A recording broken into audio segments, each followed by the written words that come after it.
Satu keluarga di kawasan Bantar Gebang, Bekasi, Jawa Barat diduga menjadi korban keracunan. Dari 5 orang korban, 3 orang tewas sedangkan 2 orang korban lainnya dirawat di RSUD Bantar Gebang. Untuk mengetahui informasi terkini dari kasus tersebut, kami telah tersambung dengan jurnalis MGN Jose Nicole langsung dari RSUD Bantar Gebang. Selamat sore Jose, apakah sudah ada informasi terbaru terkait kondisi kesehatan 2 orang yang diduga menjadi korban keracunan?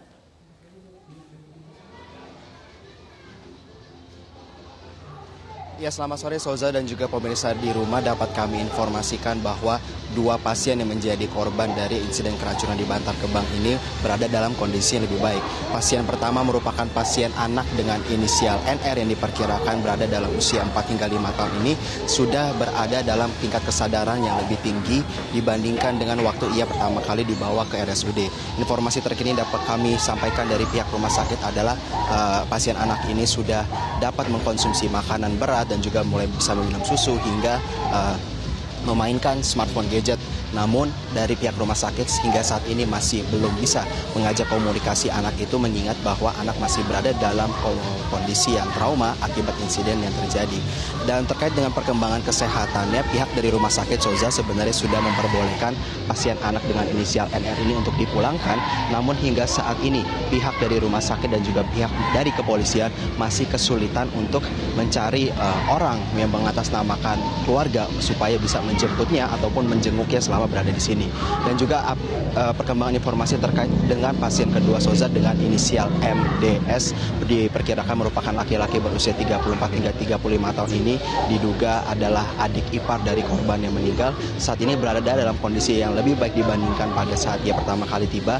Namun hingga saat ini ketika pihak rumah sakit juga coba untuk membangun komunikasi dengannya, masih dalam situasi yang lemas dan juga tidak bisa mengajak komunikasi dalam suara yang cukup besar, sehingga saat ini kondisi masih terus didalami oleh pihak rumah sakit. Namun terkait dengan posisi dari pasien kedua ini, pihak rumah sakit masih belum memperbolehkan untuk pasien pulang. Karena Soza lebih lanjut disampaikan pihak dari komunikasi antara pihak kepolisian dan juga pihak Bekasi, RSUD Bantar Gebang Bekasi maksud kami, bahwa prioritas utama dari pasien yang harus dimintai keterangan dalam proses pendalaman dari pihak kepolisian ini merupakan pasien dengan inisial MDS yang sekitar 34-35 tahun ini, sedangkan pendalaman yang dilakukan untuk pasien anak yang berinisial NR ini bukan merupakan prioritas utama dari pihak kepolisian. Dan terkait dengan perkembangan dari keduanya, kesehatannya pihak dari kepolisian ini tidak memberikan tenggat waktu, hanya memastikan kepada pihak dari RSUD Bantar Gebang bahwa anak-anak ini dan juga korban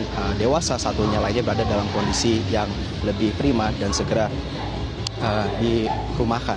Dan terkait dengan perkembangan kasus sendiri Soza, pihak dari Kapolres Kota Bekasi Kota dan juga Kapolsek Setiabudi juga telah meninjau RSUD Setiabudi dan maksud kami RSUD Bantar Gebang.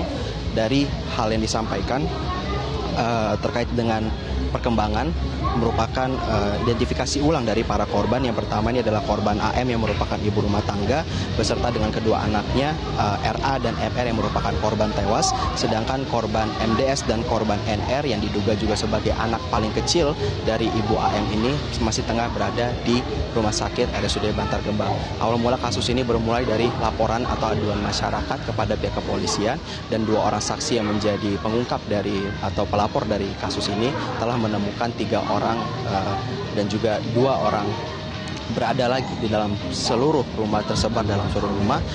2 berada dalam kondisi tewas, 1 juga berada dalam kondisi secara bertahap tewas, dan juga 2 masih dalam kondisi yang dirawat di RSUD Bantar Gebang. Dan saat ini pihak kepolisian juga masih terus mendalami dengan pihak forensik untuk mendalami sejumlah barang bukti yang telah ditemukan, baik itu makanan ataupun minuman ataupun barang bukti lainnya yang dapat ditemukan di tempat kejadian perkara. Soza. Baik Jose, berarti kondisi kedua korban yang saat ini di rumah sakit bisa dikatakan sudah semakin pulih, namun kami konfirmasi kembali, artinya sampai dengan saat ini belum ada dari pihak keluarga, baik itu keluarga korban anak ataupun dewasa dari kondisi ipar ini, yang datang ke rumah sakit untuk menemui kedua korban berarti? Ya Soza, terkait dengan hal itu pihak dari rumah sakit juga telah mengkonfirmasi bahwa pasien anak telah dinyatakan sehat dan sebenarnya boleh dirumahkan, namun hingga saat ini masih kesulitan untuk mencari kelompok atau mungkin orang yang dapat diatasnamakan sebagai keluarga untuk menjemput anak ini. Karena hingga saat ini anak juga masih dalam kondisi trauma dan tidak mau berkomunikasi dengan orang-orang dari pihak rumah sakit. Sedangkan untuk pasien dewasa ketika pihak dari rumah sakit coba untuk melakukan pendalaman terkait dengan identitas baik itu keluarga ataupun informasi yang dapat disampaikan dari pihak dari MDS ini sendiri juga masih terkendala akibat kondisi fisik yang masih siuman, dan pihak dari kepolisian telah mengetahui hal ini dan juga terus mencoba untuk mencari pihak keluarga yang dapat mengatasnamakan keluarga, terutama dalam kaitannya untuk menjemput atau mendampingi pasien anak yang berinisial NR. Soza. Baik, terima kasih Jose Nicole untuk laporan langsung Anda. Selamat kembali bertugas.